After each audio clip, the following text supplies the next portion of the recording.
Orat Hashem le Chok l'Israël ce matin.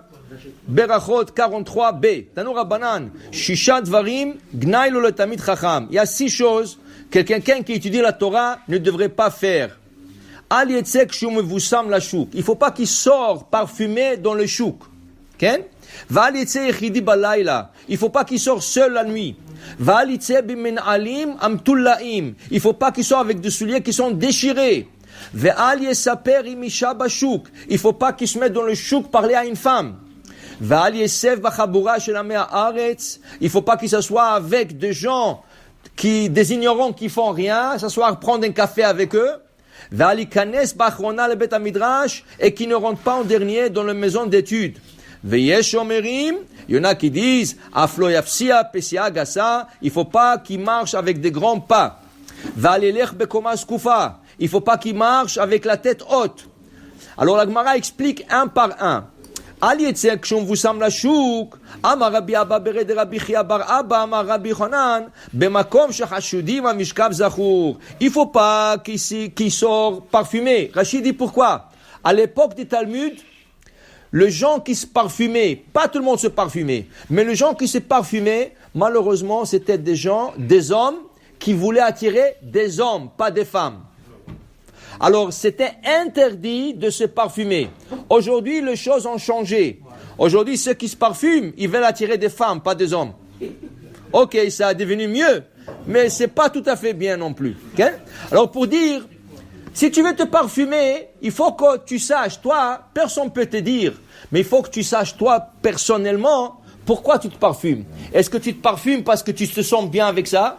Okay? Tu veux te sentir bien avec ça? Et tu n'as aucune mauvaise intention d'attirer l'attention de quelqu'un, ça va.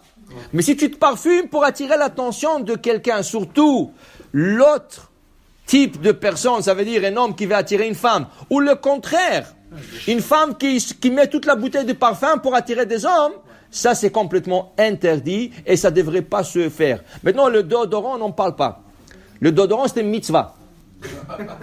Le déodorant, c'est une mitzvah parce que tu sens mauvais et tu déranges aux autres. Ça, c'est une mitzvah de mettre le déodorant. C'est interdit. Même Tisha B'Av, tu peux mettre le déodorant. Puis, si tu es une personne qui transpire, tu déranges. Et Hazbi Shalom, c'est pas bien. Même à Kippour, tu peux le mettre. Seulement, il y a des déodorants permis, des déodorants Shabbat aussi, des déodorants interdits. Le spray, c'est permis. L'habit, c'est permis. Mais le bâton, c'est interdit. Shabbat, fête, Kippour et tout le reste. Parce que le bâton, tu le grattes. Ça veut dire que ça se gratte et ça s'appelle memahek. L'habit aussi. Quelqu'un? Alors, dans ce cas, tu n'as pas le droit de mettre le déodorant sur tes habits. Le déodorant doit se mettre sur le corps. Shabbat, tu n'as pas le droit de parfumer un habit avec un déodorant. Le déodorant, c'est une mitzvah. Surtout en été, quand il fait chaud, parce que ça fait partie de l'hygiène et ça fait partie du respect de la société autour de toi. Okay? Mais le parfum, c'est pas obligatoire de mettre un parfum. Le parfum, ils le font en vérité plus pour attirer. Okay? Mais il y a des gens qui se sentent bien avec eux-mêmes. Ça veut dire ça lui donne une bonne vibe dans la... Alors c'est bon, mais tu mets un peu, pas beaucoup. Maintenant après ça, la Gemara dit Amarav Sheshet, Amarav Papa, Vese'aro kebigdodami. Il dit la Gemara, regardez, même à l'époque du Talmud, il y avait des shampoings qui émettaient d'odeur. C'est vrai, aujourd'hui il y a des shampoings, il y a des femmes, et même des shampoings, tu la sens de l'autre côté de la rue. Ça c'est interdit. Okay? Alors maintenant, c'est une mitzvah de se laver la tête. Et c'est une mitzvah aussi de mettre un bon odeur pour le shampoing. Mais il y a des shampoings qui sont faits pour l'odeur. Ceux-là sont interdits, surtout pour les femmes. Okay? Surtout pour les femmes, c'est interdit de le mettre. Dit la Gemara, il ne faut pas qu'il sorte seul la nuit. Pourquoi? Rachid dit Mishum Znout. Pourquoi tu sors seul la nuit? Est-ce que tu vas aller voir quelqu'un? Okay? Alors le Talmid Chacham doit faire attention qu'il ne se promène pas dans les rues seul la nuit. Il dit ici, Velo ameran, ela de lo kviya le idana, aval kviya le idana, meda yadia de l'idana kazil. Ça c'est seulement si tu vas pas dans un cours de Torah. Mais si les gens savent que chaque soir tu vas dans un cours de Torah, alors ils savent pourquoi tu marches la nuit seul, parce que tu es parti au cours de Torah, ou tu es retourné d'un cours de Torah. Là, personne va te suspecter. Il dit, il faut pas sortir avec des chaussures déchirées dans le domaine public.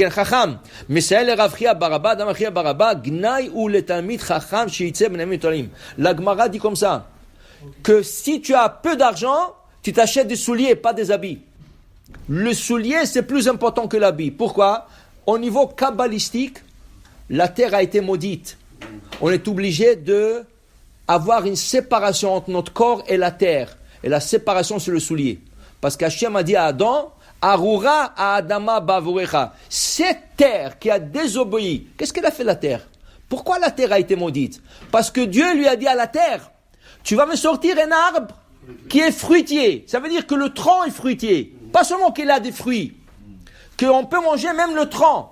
Tu prends un morceau de l'arbre, tu peux le manger. La terre a désobéi.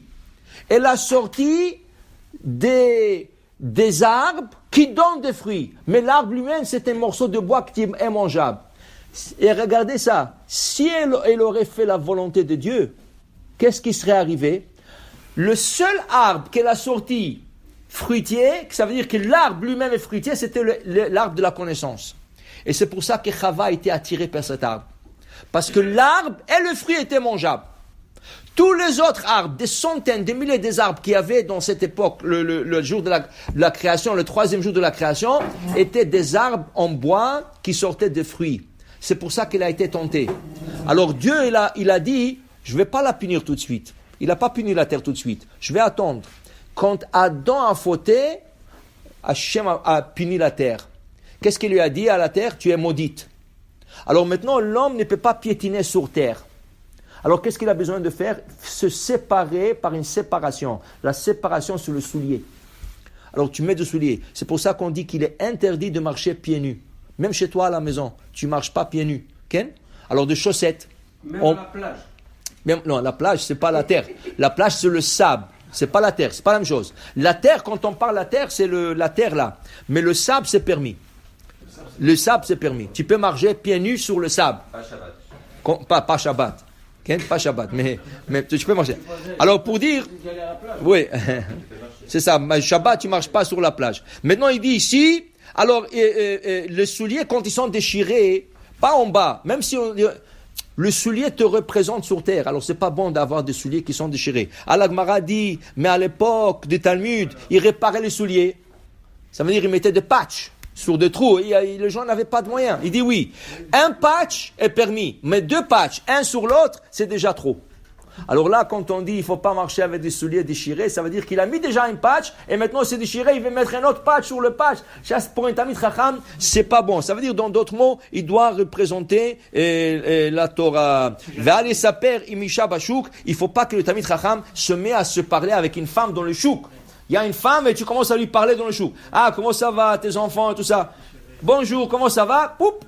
Tu t'en vas et tu restes pas trop à parler avec elle. Il dit ici, pas seulement une femme étrangère. Passons. Afilou. Il dit ici, Afilou imachoto. Mais avec sa sœur. Est-ce que tout le monde connaît ta sœur? Non. C'est pas tout le monde qui connaît ta sœur. Là, tu te mets à te parler à ta sœur pendant une demi-heure d'or. Ils savent pas. Qu'est-ce que les gens voient? Ah, j'ai vu l'autre, il a parlé avec une femme. Mais c'était sa sœur. Mais il a pas connu le gars qui l'a vu, il ne sait pas ce que... Alors, tu te mets pas en public. Tu vas appeler ta sœur, tu vas aller voir ta sœur, il n'y a pas de problème. Mais tu te mets pas en public parler... Tu peux pas conduire dans une auto avec ta sœur. Comment? Non, tu peux. Et les gens vont réaliser. Ken? Les chassidim, ils font la meilleure chose. La femme en arrière. La femme, elle s'assoit en arrière. Même ta femme elle-même, comme ça, en arrière, les vitres ils sont plus teintées. Alors tu peux pas avoir... טוב, ברוך ה' לעולם, אמן ואמן.